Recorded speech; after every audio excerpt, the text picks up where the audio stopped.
the range is good, but the real draw is obviously the security of the market, of the sizable contractors, the developers, and just generally the market is good because of that.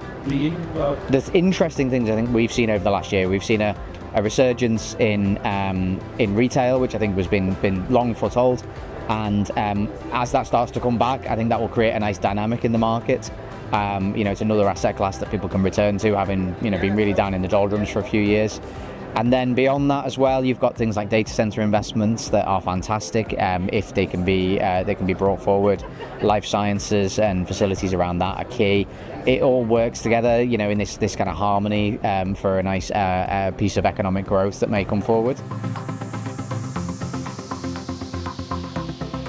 There's a couple of, not lessons from Europe, but a couple of differences in the European market that I'd really like to see come to the UK. So in the UK, the ability to tie together different individual developments and make a kind of a more broad scheme that is cohesive between the different developments is a little bit difficult. There are some challenges.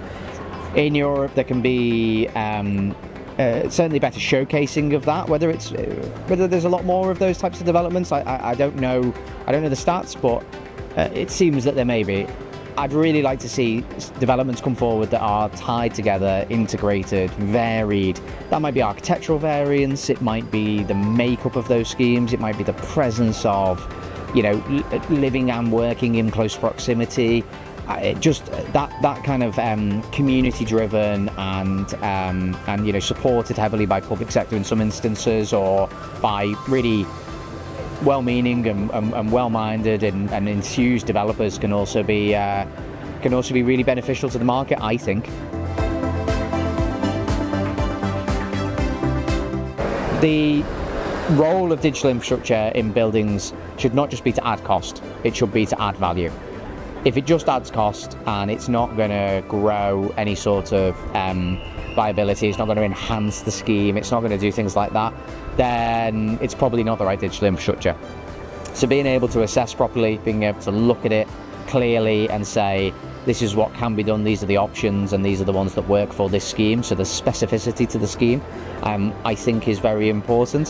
So I think digital infrastructure is going to become something that's talked about more, much as sustainability has been over the last few years, and I think it's a real key element of development that's maybe not been focused on previously, but will increasingly fall into focus.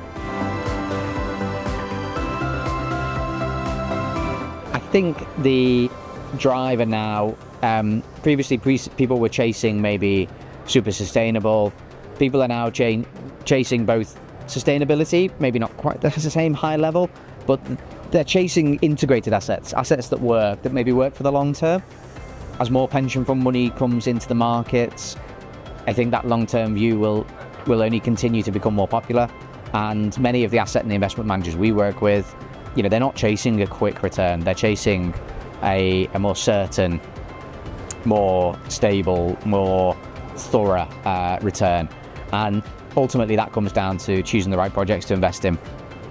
The due diligence that people do has become a lot more intense, it's become a lot more detailed, it's something that we've had to respond to and we enjoy responding to.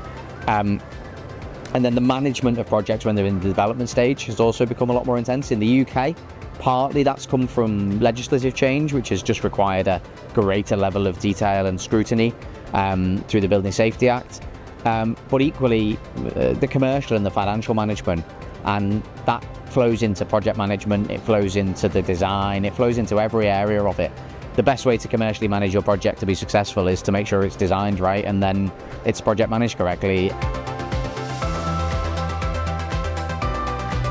So I think there's a great crossover between potentially retail starting to come back more and mixed-use developments. I think mixed-use developments with the right retail, be that discount retail, be that high-end retail to match in high-end schemes, be it independent retail to marry into schemes that are minded to attract that type of tenant, commercial or residential. I think as well, ultimately the link between infrastructure and both living, commercial, retail, logistics is just so key, and it's something that we really need to keep that focus on.